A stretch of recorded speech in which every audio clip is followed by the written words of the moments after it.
All right, let's get going. I have texted Dr. Briggs to see if he can join us as um, one of our panelists.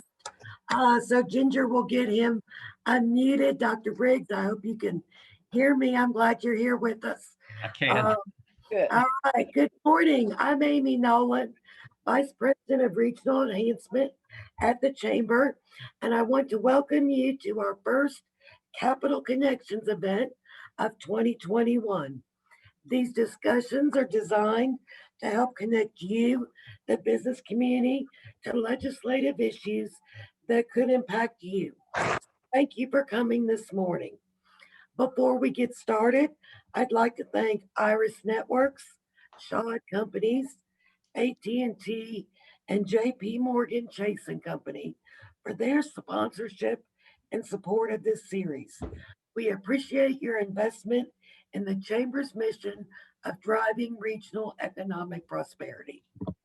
We are fortunate this morning to have, as I mentioned, Senator Dr. Richard Briggs, Representative Eddie Mannis, and Representative Jason Zachary.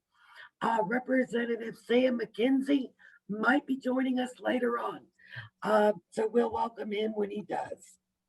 We will have a moderated discussion this morning, but please put any questions you have in the chat feature, and I hope we have time to get to them.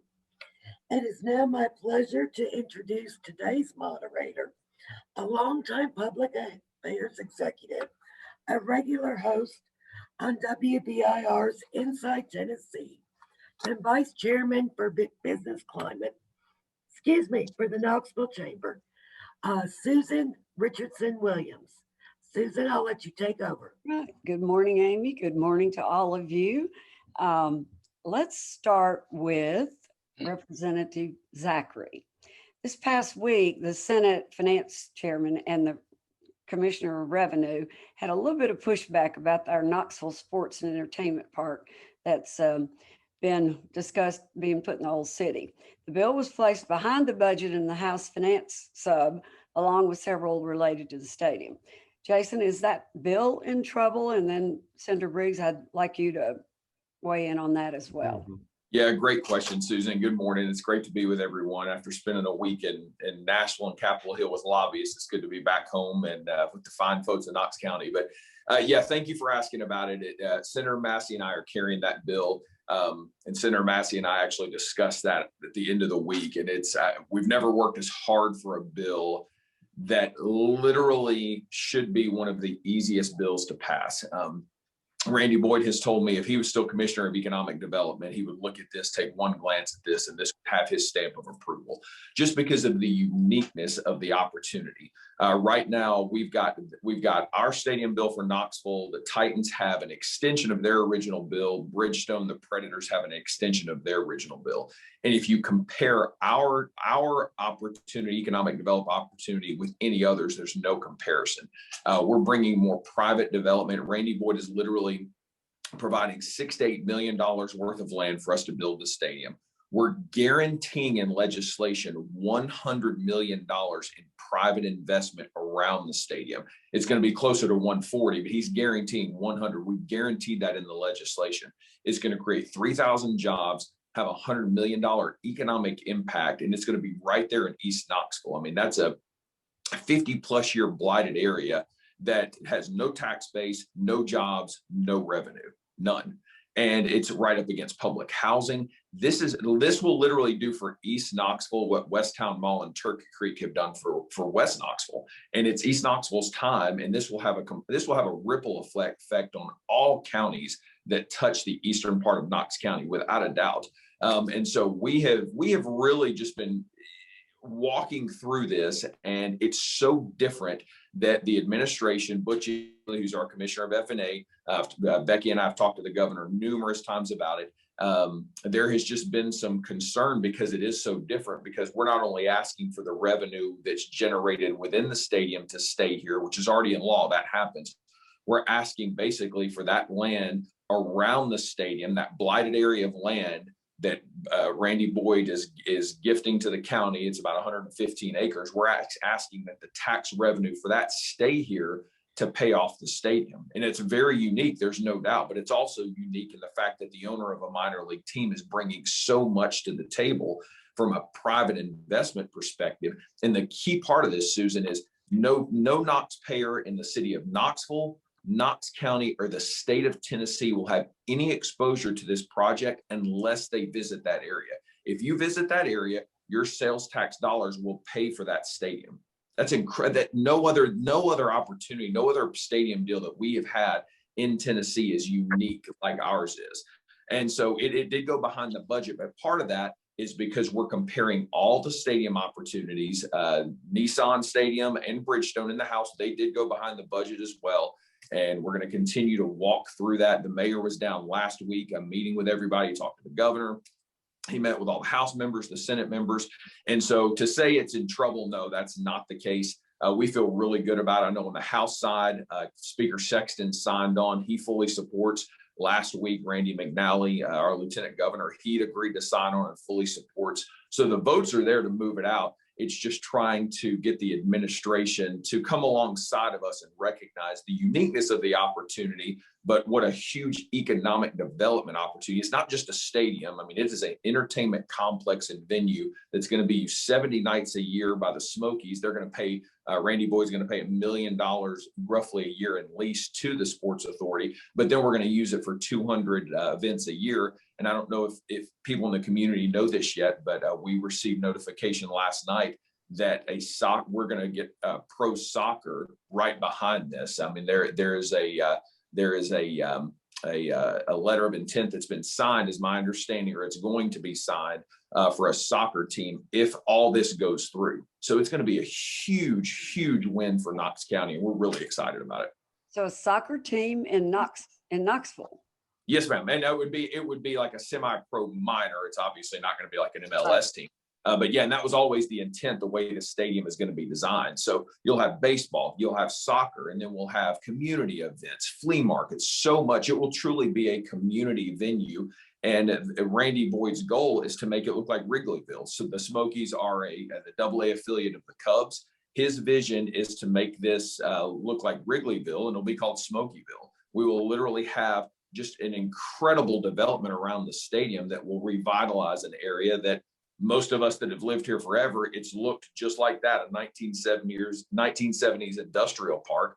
And we've got an opportunity to revitalize it. It's going to be absolutely incredible. Well, thank you, Jason. Senator Briggs, any other news? I know you're supportive of it as well. Do you feel good about it in the Senate? Well, I feel pretty good about it. As you may or may not know, this had to go through the State and Local Government Committee that I chair, and we got it through that committee 9-0. It is going through the Finance Committee, which it's been a little bit more difficult, but just like Jason said, we're doing an all full court press on this to get this through. We had Mayor Jacobs here. We had Chris Caldwell, the county's finance director here. We had Mark Manitoff, who probably knows as much about these as anyone does. And I was talking with Senator Massey yesterday afternoon, and we were talking about big things that have happened in Knox County in the last 50 years. And I think this has to be in the top 5. Absolutely. The World's Fair was a big deal. West Town Mall was a large development, Turkey Creek, and maybe some others. But this has to be in the top 4 or 5 of developmental issues that we've had in Knox County. And I know we are all very enthused about having this. It has been a moderately hard sale, and I want to tip my hat to both Jason and Becky Massey for the hard work they've done on this. We're all working hard on it because we feel that it's so important for our community. Well, thanks for that, and you all keep us anything the chamber can do to help. Let us know, because I do think it's something that's very important for Knoxville and the city and the county. Let's stay on the subject of money. The state is going to get a windfall this year from the American Recovery Act, and likely for the infrastructure bill as well.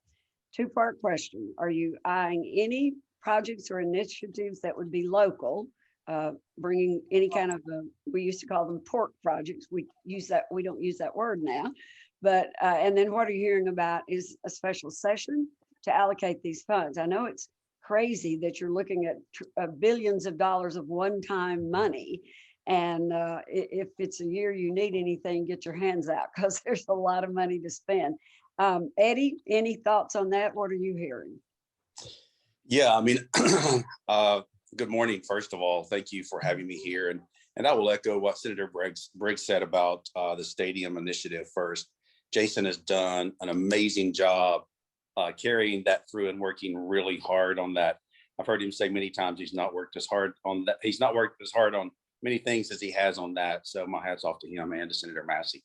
But, it's the things that I hear really are how the money is going to be spent. More concerns on, are we going to be good stewards of the money and invest it wisely and make things that will create things that will have returns, or how are we going to spend it? And one thing I heard this week was from, I guess, the banking community on how they usually have 2 days to basically secure the collateral for that kind of money.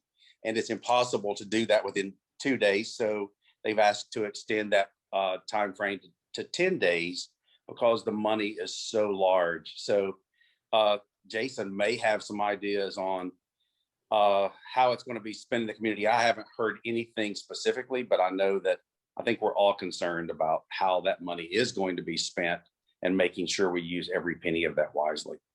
Jason, any thoughts, anything you're hearing?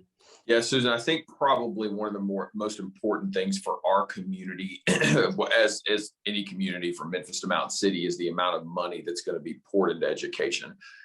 It roughly, and again, these are rough numbers. I'm on finance, so I mean, it's interesting when you talk about billions of dollars and how they're going to be allocated, but it will end up being roughly $4 billion that we as a state will be able to pour into education over the next 2 years. I mean, it's literally hard to comprehend, and how quickly a plan is kind of what Representative Mannis alluded to, how quickly we have to use those dollars and how quickly we have to have a plan in place. I mean, it's almost a forcing of, here's the money, you got to spend it quick. And so while that's a fantastic opportunity, it's also an incredible responsibility, as Eddie mentioned, just to make sure we steward those resources well, and we don't just start throwing up buildings, or we don't start going to just these initiatives just to spend the money. We pour in and take the time and invest the time to make sure that those dollars maximize and we get a return on investment for education. Again, there's so much money going to be poured into so many areas, but in terms of the future of our community and our state, in terms of the investment of those dollars, it's really a once in a lifetime opportunity, and we have to make sure we get this right. Commissioner Schwinn has testified in front of us a couple of times, and I think she's got one more in front of us where we are stressing the importance. Listen, there's so many good things we could do, but let's do great things with this money. Let's make up for some of the learning loss that some of our kids have experienced through this pandemic. We've taken care of some of the initiatives in that special session, so we've charted that course. Now let's take those resources, pour those into these children, and make sure we set our education system up in Tennessee to springboard us toward economic success in the years to come. And it really is a once in a lifetime opportunity to really help us take that next step. Yeah. Senator Briggs, what are you hearing about this money in the Senate? Well, I think one of the things that we still have some questions about is how we're going to be able to spend the money.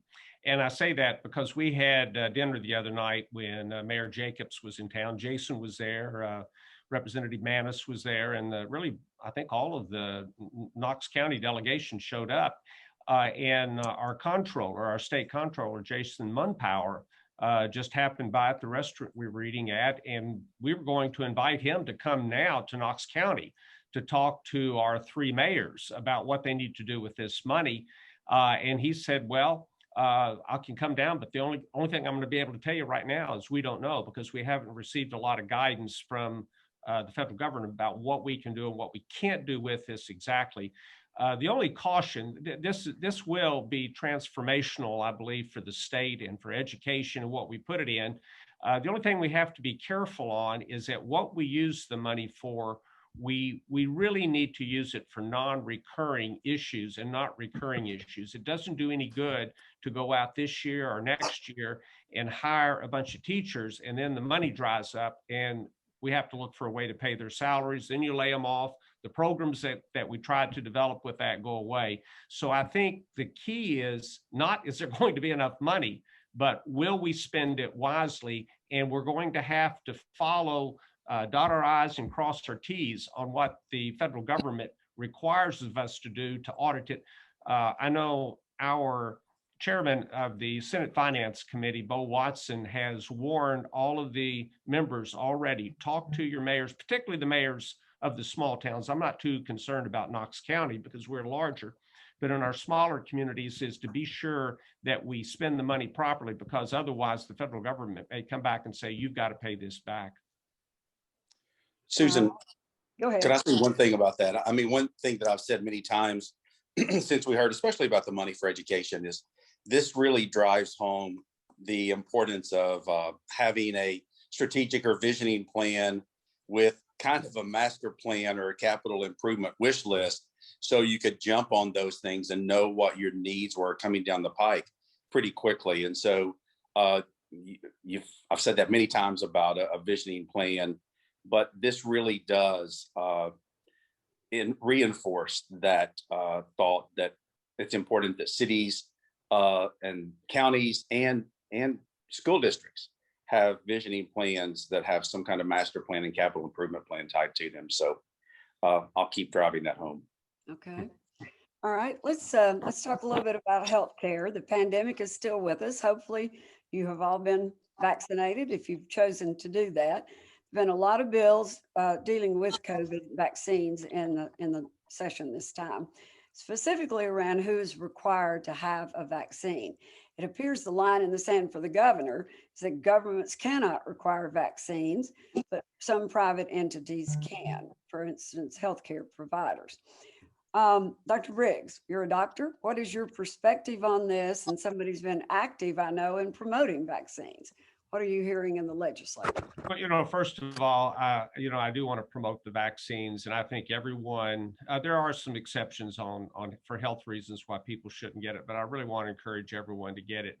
There's been over 600 million of these vaccines that's been administered worldwide now, and we're not, other than with the AstraZeneca vaccine that's not being given in the United States, we've just seen very, very, very few problems with them, and they appear to be extremely effective. So the first thing, if you have any vaccine hesitancy, I think that we can say at this point that you should get your vaccine. The vaccine has a lot less risk than if you get the disease. But as far as going forward on this, I agree with the governor. I don't think we need to require vaccines on this. I have a lot of reluctance about mandating vaccine passports that we're hearing right now. But I also don't want to, I don't think the government should be mandating to private businesses on how they run their business. And the problem that we have often is that we'll say, you cannot require a person to wear a mask, or you can't require someone that works here to have a vaccine. There are unique circumstances that you have to take into consideration. One of our Senate members, who's a pharmacist, runs an infusion center where if you have cancer, you go in for your chemotherapy. These people are immunosuppressed. And if you have people coming into that business who aren't doing things to protect those people who are severely immunosuppressed, there can be problems. And so I'm always hesitant about the government passing a blanket prohibition on taking certain health means or not being able to set their own protocols and their own standards for their business. But I'm not for the government mandating things either for private citizens or the government mandating businesses to have certain practices. Jason, I know you have an anti-vaccine passport bill that has the governor's support. Can you talk about that? Yes, ma'am. Last week, I went to Chairman John Reagan from Anderson County, and he had a bill that would hold the language to basically ban vaccine passports. And so for those who don't know, a vaccine passport is the requirement digitally or paper, basically showing your papers that you have had the vaccine before you're allowed entry into a building or allowed access to goods or services. New York is doing this now voluntarily. And so and then President Biden specifically mentioned the possibility of vaccine passports. Now, they've walked that back over the last week, but that was something he directly mentioned. And so it became a real concern. And so I went to John Reagan with the idea. He was all for it and said, absolutely, we'll amend my bill. I'll carry it. You carry it, whatever you want to do, put the language on. I called the governor. He was all about it. The administration is actually the one that drafted the amendment. And it's got to be really clear what the amendment says. The amendment says, and the legislation that passed through Senate Health last week and the House, it passed through Health Sub. It says that no governmental entity can require a business to require a vaccine passport. It does not tell a business that you can't require one. We are saying that no governmental entity can tell a business you have to have a vaccine passport. And to be really transparent, the concern was going to be the Davidson County Health Board requiring these larger venues to say, before you let people in, they have to show proof that they've been vaccinated. And so that's not government's role to do that. This is not 1940s Germany. You don't have to show your papers to gain access to goods or services or access to into a building. And so we have had a little pushback saying, well, then you guys should actually go to the business level and tell them that they can't require it. And as a free market Republican, that's not my role as government. If any business chooses to say, hey, you have to show us proof of your vaccination before you come in here, then me as a consumer, I can say, you know what, XYZ supermarket, if you're going to do that, I'm going to go right down the street. And then the market responds to that. Because we as Republicans, which is the supermajority that's in the legislature now, if Democrats tried to do that, we would go crazy if that happened, or vice versa. And so that's not the role of government, but we should absolutely step in and say no governmental entity, whether it's the city of La Follette or whether it's the health board in Davidson County, you cannot tell a business they have to require a vaccine passport be shown before you gain access. And so I feel confident that that will pass. It'll be on the Senate floor next week. It'll go through Health Full and the House next week, and then it should be on the House floor in 2 weeks. Governor will sign it, and it'll be good for the state. Just provide that security where government intervention won't step in regarding these vaccine passports. Now, Eddie, you're a businessman. Any thoughts? I assume you're supporting that as well. Yeah, I mean, from the very beginning, we as a state, and I supported this from the governor's perspective, that we didn't mandate masks. And so mandating vaccines would be something that I would never be supportive of. I do think that there are certain roles in healthcare to protect other people that you're dealing with, maybe one-to-one from a patient perspective. But since I first heard this come up, I've kind of stood up and never really been a proponent of mandating vaccines. So I think that pretty much we're all in agreement on that. Good. Well, let's stay with you for a minute, Eddie. There's been a lot of media attention on Tennessee, some of it not so good because of the flurry of bills that were related to transgender youth and adults. You were the lone vote among Republicans against the bill related to youth sports. You cited the impact to talent attraction as well as economic development as one of the reasons for your opposition. Would you talk about that? And have you had any pushback at all from your vote? You know, these are the things that we're talking about really are in coming from the Education Instruction Committee, and I just happened to sit on the full committee there. And so I am privy to all of those things as they come out. And,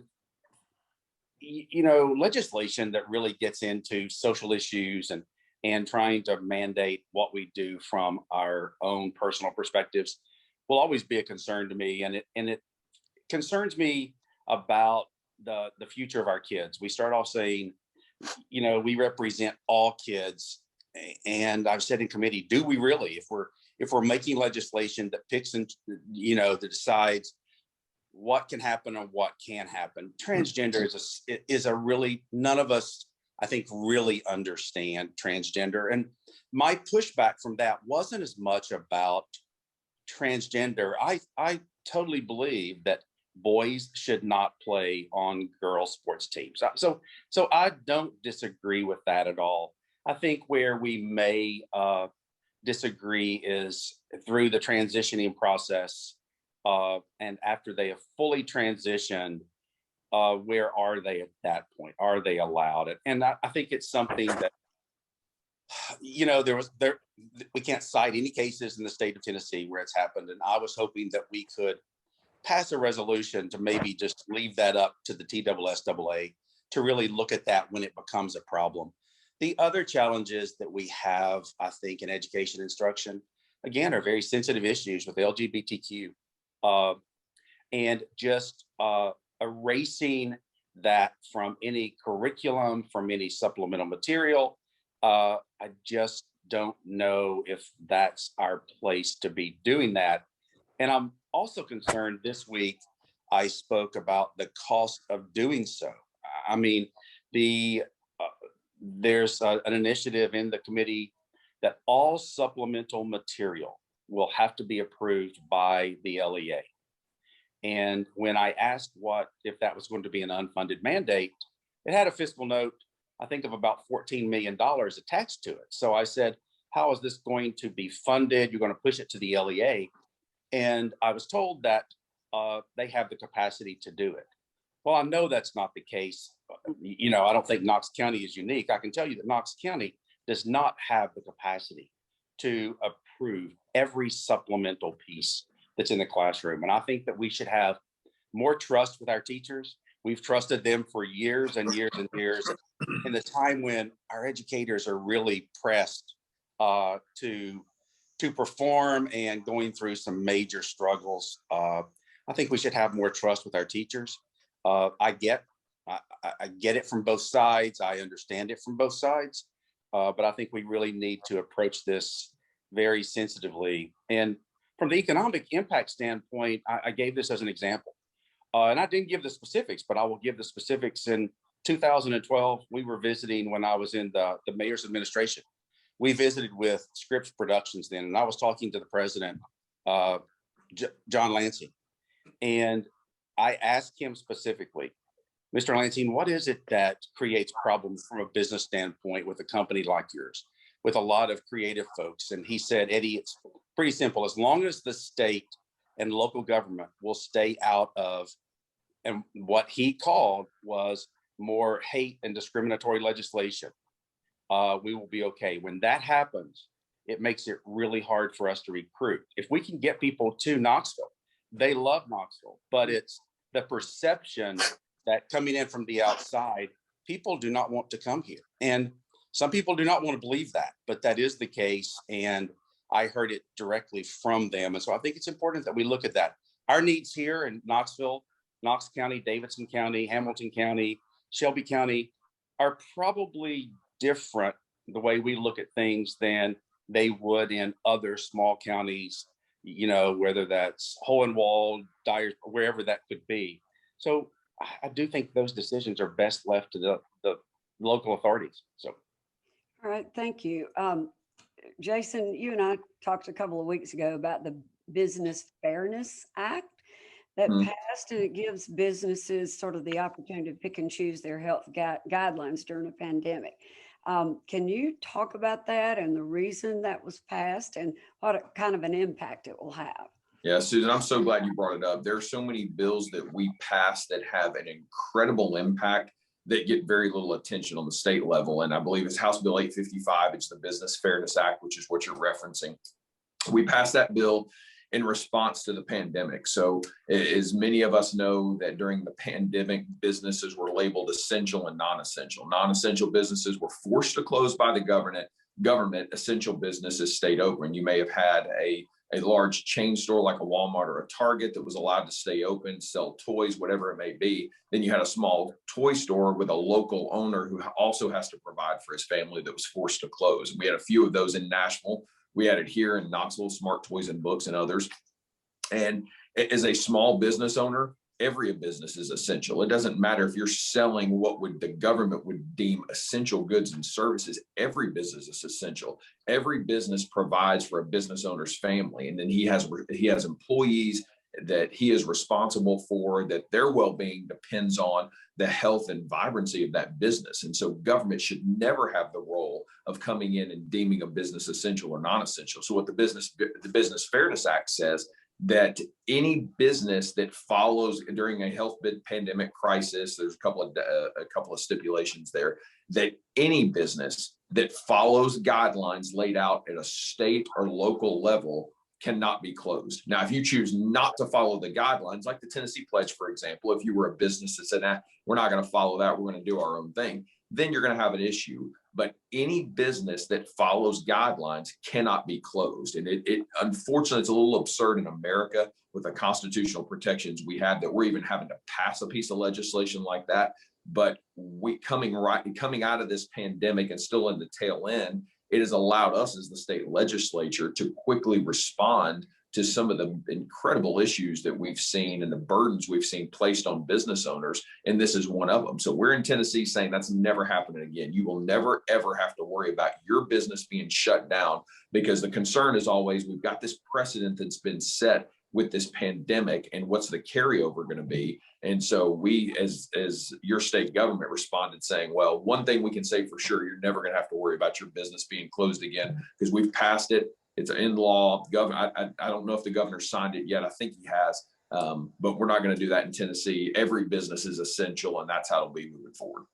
Good. Senator Briggs, that's something you supported as well?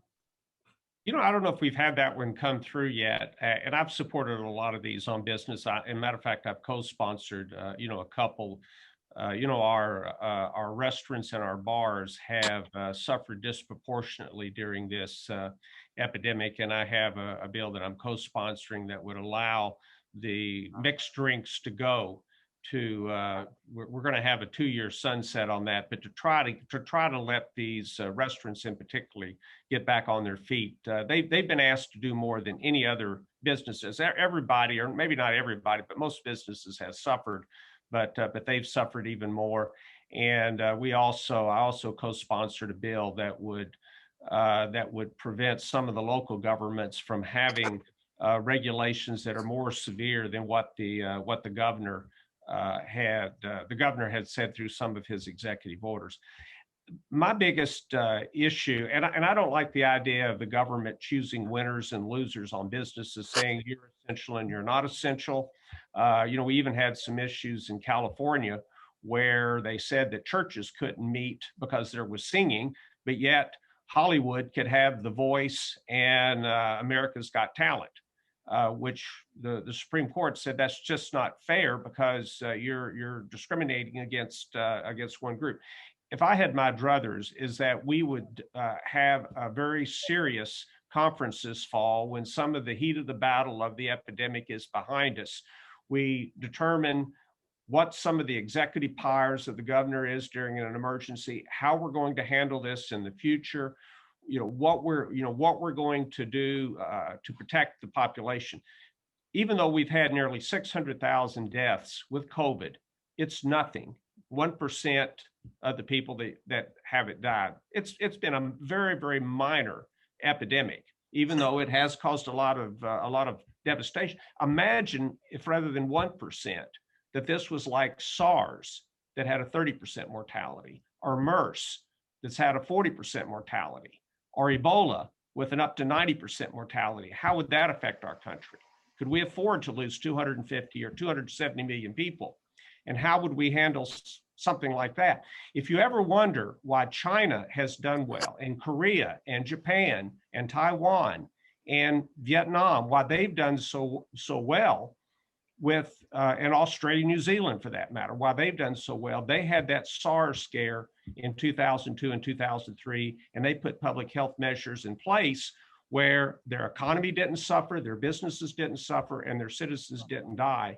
And I think that's part of the reason that the Asian countries have done so much better than we and the European countries have through this.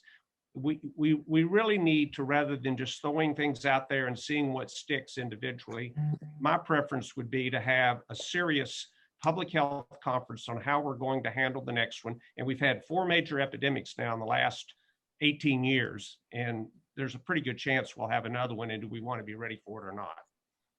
Yeah, thank you. Susan, can I follow up on that just Yes. a second, real quickly? It was the Business Fairness Act, and it was sponsored by Representative Powers out of Jellicoe. And I was a co-sponsor. He and I worked on that. And it was, our thought was, and I use the example, our businesses were closed or we didn't have business. And I would go to Lowe's or Home Depot and they were at 100%. Yeah. You couldn't get through the door. And so it's, my thought on that is either all businesses are open or all businesses are closed, because I think Jason and Dr. Briggs have said that it's not fair to pick and choose who does business and who doesn't.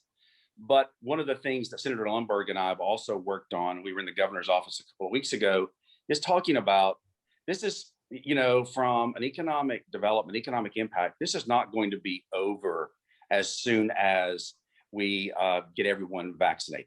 Business is there's going to be a long-term impact with this. And we were trying to work on some legislation this year, as Dr. Briggs referenced. Senator Lundberg and I were trying to work on a piece of legislation that would specifically help restaurants, individually owned small business restaurants, to help them get past this.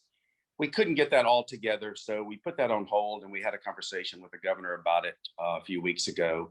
So we are going to continue to look at that and see if there's a way, but small businesses of all kinds are going to have needs for the foreseeable future. And I think that we need to really continue to focus on helping small business recover after this pandemic. Thank you. I'm sure everyone on this call owns their own business or engaged in it will appreciate that. I know we all saw too many businesses, particularly small businesses, closed for the past year. There are a couple of bills that have been very important to the Tennessee Chamber, as well as to our local chamber, some on tax and various other subjects. One of the bills, it's Senate Bill 608, House Bill 1011, gives businesses an additional month to file their extended franchise and excise tax returns.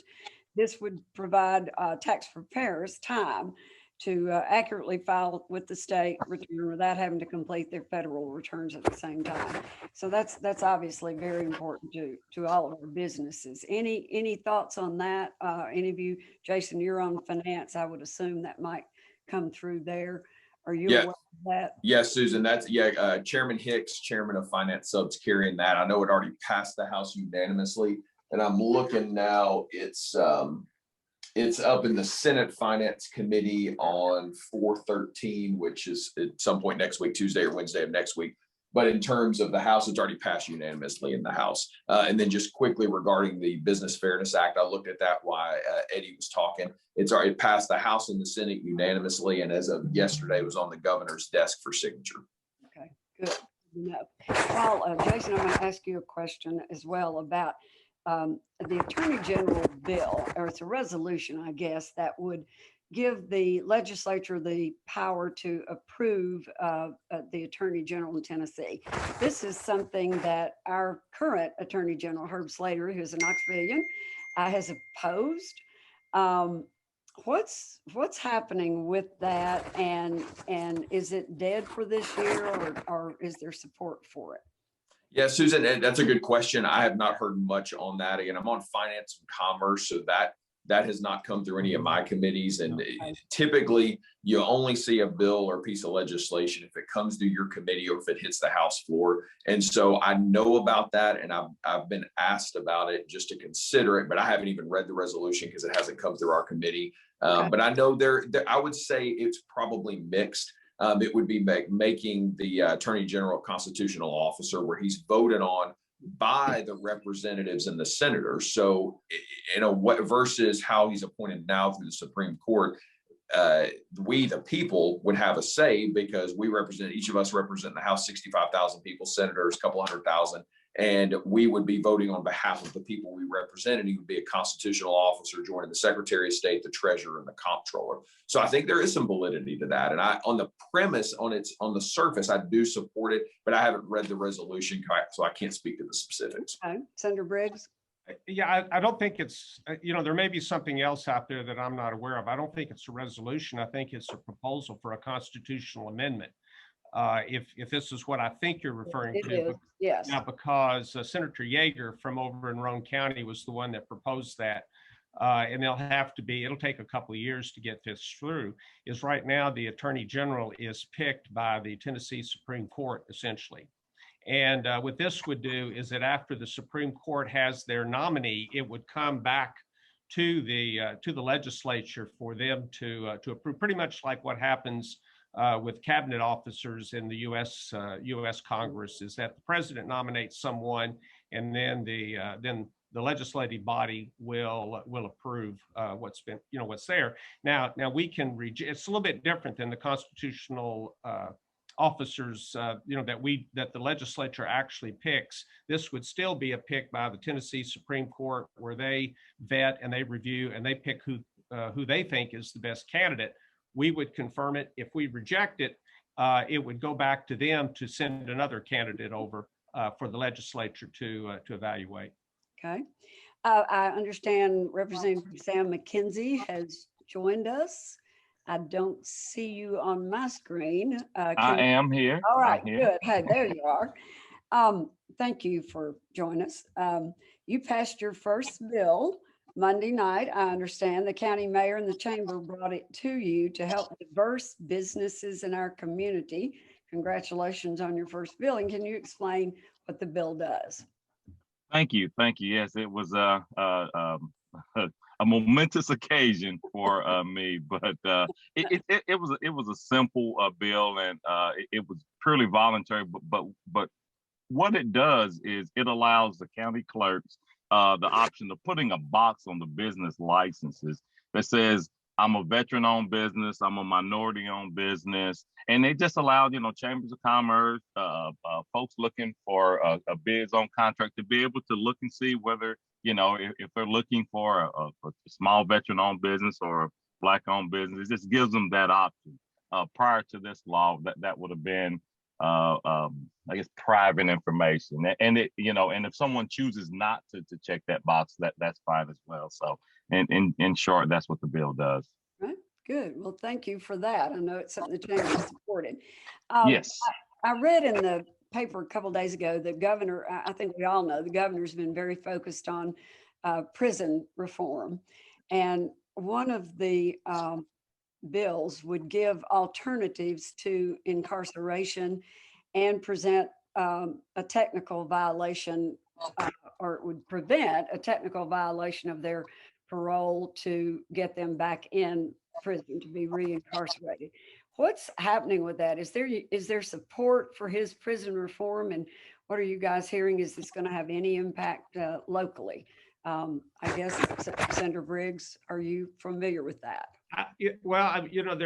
He's got several bills out there, but I think we're seeing just in general an idea, because we do cover on my committee the Department of Corrections and how we handle the parole boards. There's another program called Community Corrections, which are sort of a parallel program to the parole board.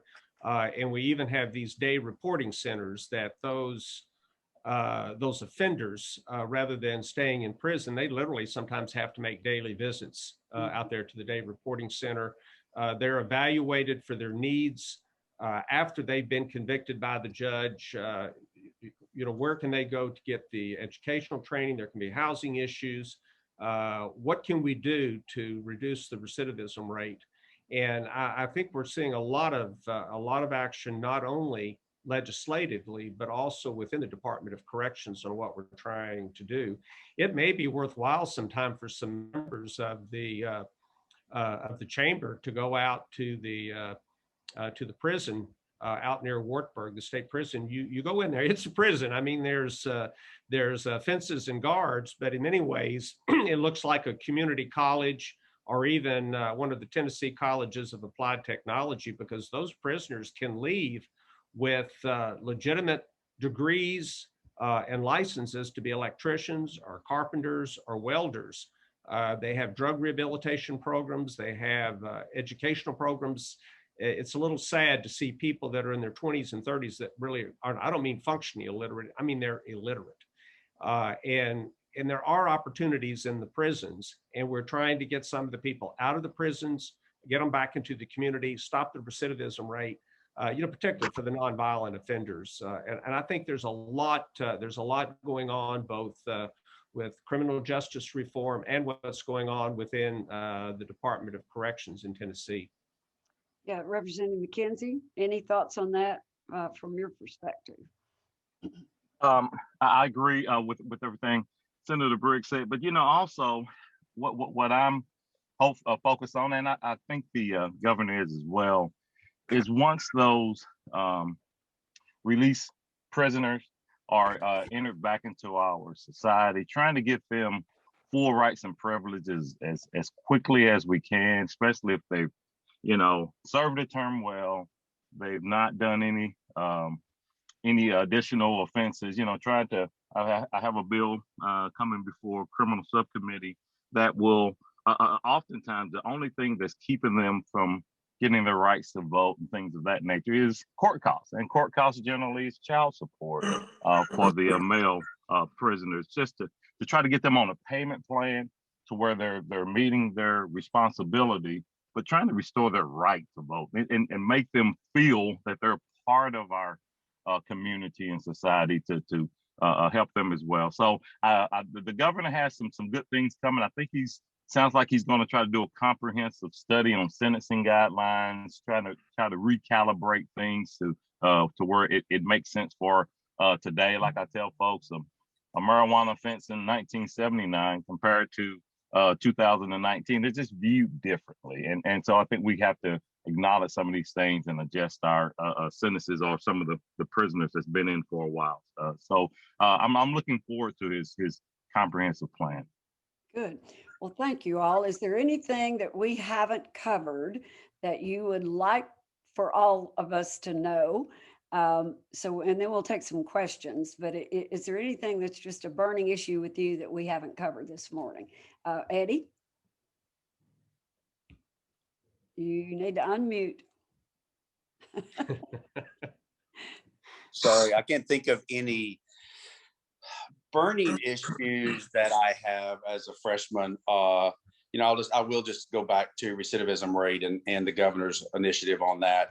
I serve on the election and campaign finance, and I think everybody, regardless of which side of the aisle you're on, we see that that's a concern. And so I think that obviously the governor, it's an initiative for the governor. We're all going to be working really hard to try to restore rights and help get these men and women on the right path when they come out. So that will be important. And the burning issue I have is just to finish my first session as a freshman all in one piece. So that's my burning desire. Jason, anything we haven't covered? Well, just quickly regarding criminal justice, I appreciate the local engagement. Judge Irwin reached out to me last week. We had a great conversation. I connected him with Senator Lundberg regarding a piece of legislation. Judge Sword, many know Judge Sword. He's actually my constituent. He reached out via email. We went back and forth.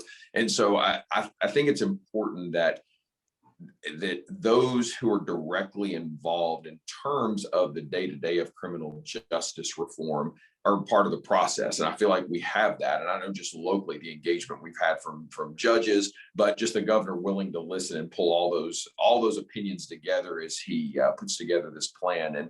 And I think one of the focuses really has been regarding how we deal with probation. I was told a story just this week of a gentleman who's in Cobb County that is literally having to drive to Morristown once a week just to check in with a probation officer. And he's begging for help because it took forever for him to get a job because of his record. Now he's having to tell his new boss, hey, I need a day off every week to run to Morristown because that's the closest facility. There's so much complexity to it, Susan. I'm not on the criminal justice committee, so I won't see this until it comes to the floor. But there's so much common sense reform, like what I just referenced with probation, that need to be looked at and done that we can all agree on. Now, there's some aspects of this I know there's some pushback on, and that's understandable, but there's so many common sense steps we can take without getting into the nuances and minutia that will have a tremendous impact on lives. And again, as Dr. Briggs or Representative McKenzie mentioned,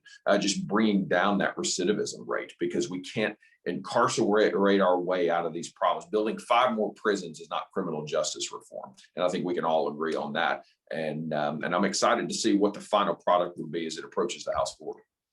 All right. We're going to take some time now for questions. Amy, do you want to I do. on the chat?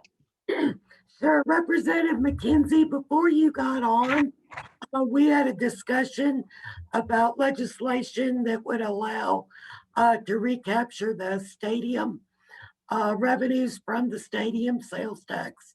Leroy Thompson wants to hear your comments on what its impact will be on East Knoxville and the surrounding minority, kind of those economically disadvantaged communities, the impact of the Knoxville Entertainment and Sports Park. It's going to have to be great. It's going to have to be a large impact. And, several folks have been in conversations with the developer and Randy Boyd and city and county. This is the largest, public-private finance construction project since the World's Fair. And, it's near and dear to me. It's near and dear to, it's within smack dab middle of my district.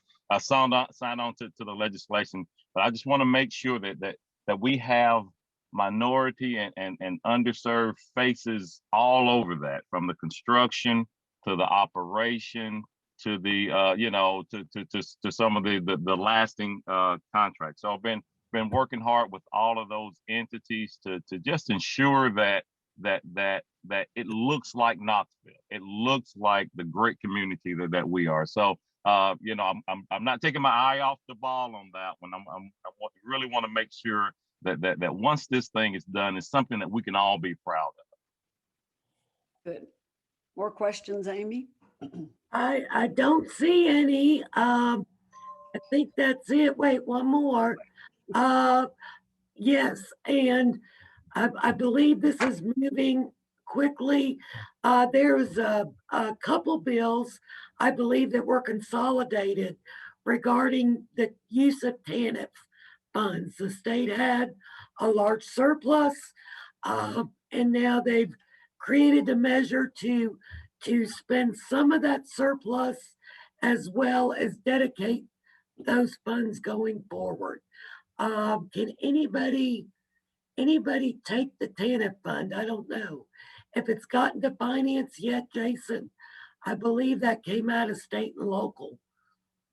To be honest, Amy, I can't remember if we voted on it or not, because I do fully support it, but it was basically taking those funds that are in there now, bringing that down to about 100, keeping a baseline of about $191 million there, and then putting those resources where they're supposed to go. But I mean, I fully support it, and I can't remember without the bill number if it's actually gone through finance, but I feel like that has the full support of both chambers. Yeah, I will. I think, Jim, I will agree. We've talked about that in our Metro Chambers meeting. Apparently a piece of that will call for some competitive grant application. And I think as that process becomes clearer, as the administration develops rules around that, we hope to learn more about that once session ends too. Because I do think there will be opportunity for communities to compete, to use those dollars in a more innovative and effective way. So thank you for that, Jim, and we will be watching it. All right, well, thank you all for being here. It was a great discussion this morning. Thank you, Susan, Representative Zachary, Representative Mannis, Representative McKenzie, and Senator Briggs. We appreciate each of you and the work you do in our state of Tennessee and for our Knoxville area community.